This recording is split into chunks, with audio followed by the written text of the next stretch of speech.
रात के तीसरे पहर की ठंडी हवा कानों में सरसराती थी। शहर की गली संकरी और सुनसान थी। अचानक एक जोरदार चीख ने सन्नाटे को तोड़ दिया। चीख सुनकर सभी पड़ोसी अपने अपने घरों से बाहर निकल आए। चीख चौधरी परिवार के घर से आई थी, जो मोहल्ले के सबसे प्रतिष्ठित और धनवान परिवारों में से एक था।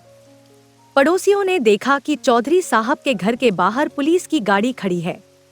अंदर घुसते ही सबकी नजरें फर्श पर पड़े खून के तालाब और मृत चौधरी साहब के शरीर पर गई। घर में अफरा तफरी मची थी। चौधरी साहब की पत्नी सरला देवी जोर जोर से रो रही थी। उनका बेटा रवि अवाक खड़ा था, मानो उसे कुछ समझ में न आ रहा हो। इंस्पेक्टर शर्मा, जो केस की तफ्तीश कर रहे थे, ने घर की तलाशी ली। उन्होंने देखा कि चौधरी साहब के शरीर पर चाकू के कई घाव थे। हत्या की वारदात को देखकर यह साफ था कि यह एक साजिशन हत्या थी।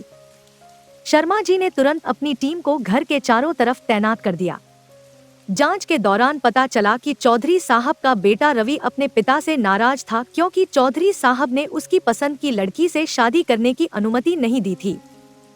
शर्मा जी ने रवि से कड़ी पूछताछ की, लेकिन रवि ने खुद को निर्दोष बताया। उसने कहा कि वह उस रात अपने दोस्तों के साथ था और उसे इस वारदात की कोई खबर नहीं थी।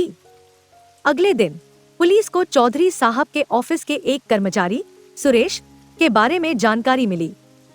सुरेश को चौधरी साहब ने कुछ दिनों पहले ही नौकरी से निकाल दिया था।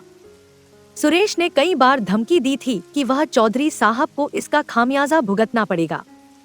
पुलिस ने सुरेश को गिरफ्तार किया और उससे पूछताछ की।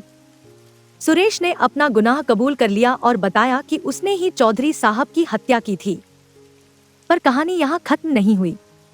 जब पुलिस ने सुरेश के घर की तलाशी ली, तो उन्हें चौधरी साहब की एक डायरी मिली। डायरी में चौधरी साहब ने लिखा था कि उन्हें शक है कि उनका बेटा रवि और उसकी गर्लफ्रेंड ने मिलकर सुरेश को उकसाया था। डायरी में चौधरी साहब ने सुरेश को नौकरी से निकालने के पीछे की असली वजह भी लिखी थी। सुरेश को रवि ने भारी रकम देने का वादा किया था, ताकि वह चौधरी साहब को मार दे। सच्चाई सामने आने पर पुलिस ने रवि और उसकी गर्लफ्रेंड को गिरफ्तार कर लिया। दोनों ने जुर्म कबूल किया और बताया कि उन्होंने ही सुरेश को उकसाया था। उन्हें लगा था कि चौधरी साहब के मरने के बाद रवि को सारी जायदाद मिल जाएगी और वे दोनों आराम की जिंदगी जी सकेंगे। इस तरह चौधरी साहब की हत्या का रहस्य खुला और दोषियों को सजा मिली। इंस्पेक्टर शर्मा ने अपने टीम के साथ मिलकर यह केस सुलझाया और चौधरी साहब को न्याय दिलाया। दोस्तों, आपको हमारी आज की ये कहानी कैसे लगी, हमें कमेंट करके जरूर बताएं। अगर कहानी अच्छी लगी तो वीडियो को लाइक करें और अपने दोस्तों के साथ भी शेयर करें। मिलते हैं अगली वीडियो में एक नई कहानी के साथ। दोस्तों, अगर आपके पास भी कोई कहानी है तो आप हमारे चैनल पर दिखाना चाहते हैं, तो आप हमें अपनी कहानी डिस्क्रिप्शन में दिए गए ईमेल एड्रेस पे भेज सकते हैं। धन्यवाद।